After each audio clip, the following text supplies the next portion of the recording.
Hello, I'm Pastor Mary Bauer, and today I'd like to talk to you a little bit about the importance of strong group guidelines for the success of your small group. Everybody has expectations when they go into a group. They like to know when things should get started. They'd like to know how long they're expected to stay there. And when those expectations aren't met, sometimes it causes us discomfort, and perhaps it makes us less willing and less apt to really commit to a group if we don't know what those expectations are. So in order for that to not happen with your small group, in order to have people on board from the beginning, it's important to set up strong small group guidelines for your group.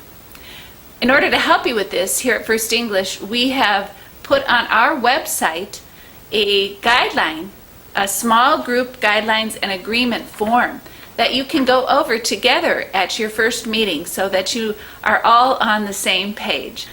One of the first things that you'll find in there is that we want to have agreement about what the group is about.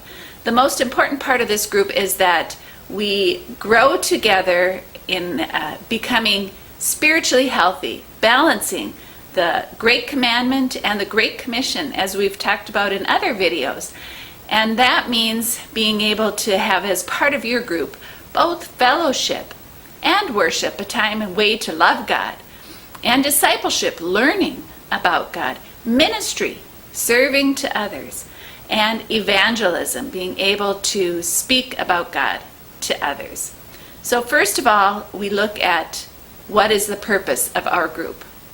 The next thing that's on the list is group attendance.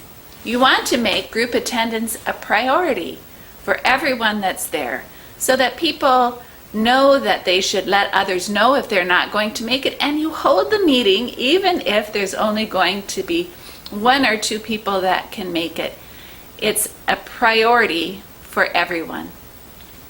Next, we want there to be a safe environment. Now this means safe both physically and psychologically. Physically, it means you don't have to make everything look just perfect in your house in order to have a small group there. Being comfortable, being safe means you can say, I'm welcoming these people. They will accept me no matter what, whether or not my house is perfect. I don't have to put on a show.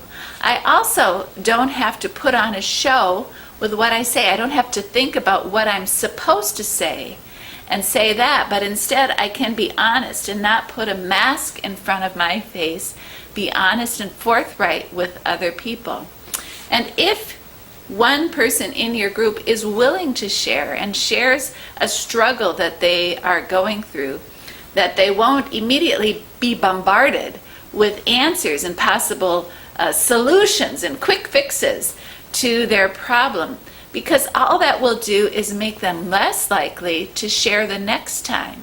So we listen carefully, and we don't interrupt, we don't speak for other people, and we don't offer quick fixes.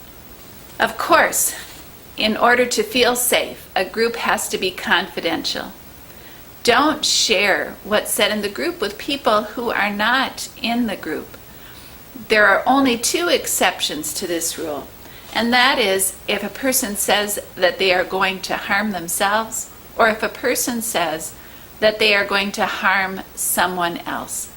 In either of these cases, it's important to get that person. It is loving to get that person the help that they need. So please contact a pastor, your small groups, one of your small group guide leaders, or another healthcare professional if they aren't available, so that any issues can be dealt with.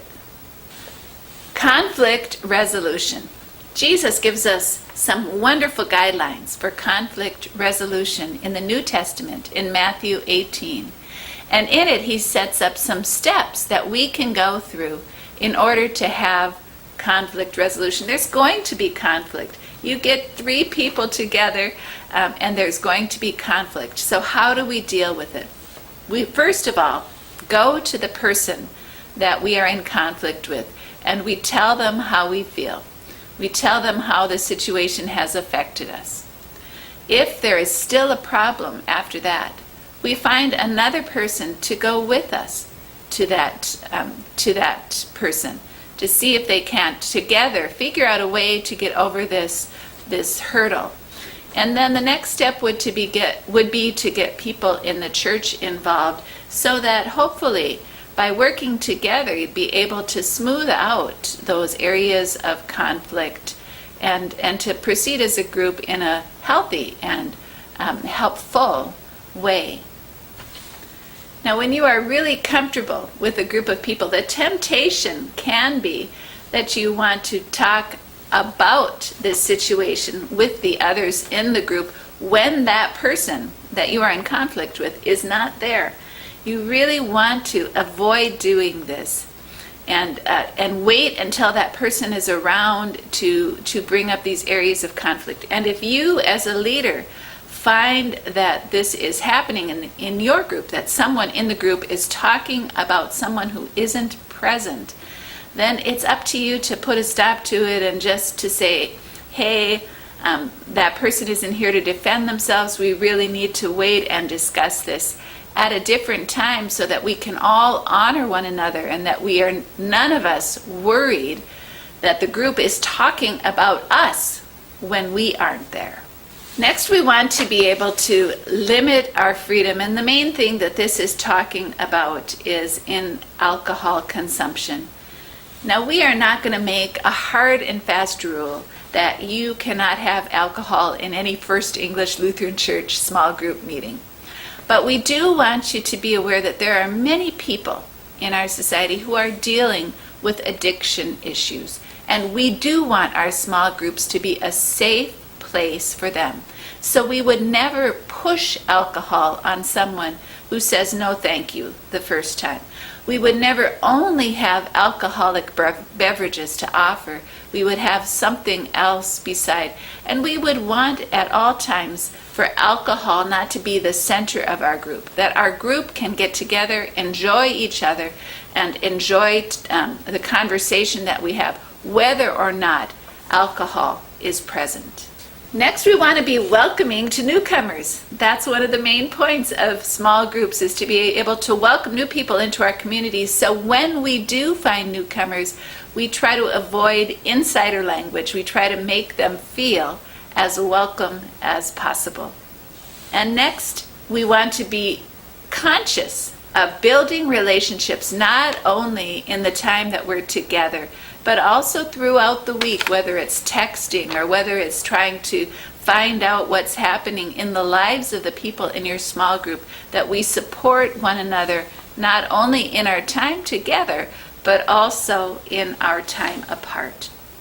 There are other issues that are mentioned on these guidelines, things that are really practical, like when is the group going to meet, what day of the week, what time, how long is it going to last, how much of the time will we generally devote to the material that we are trying to cover and learn from, and how much will we devote to fellowship, because both those things are important. And then there's things like childcare. There's another video that deals specifically with childcare and options that are possibilities and available to you if you want to use them. Another thing that is gone over is shared ownership. If you want the group to go from being my group to our group, it's really important to share the ownership of things like snacks and other host activities that are involved. Make it important for everybody to be there, because you are counting on their participation. God's blessings on you as you begin your small group together.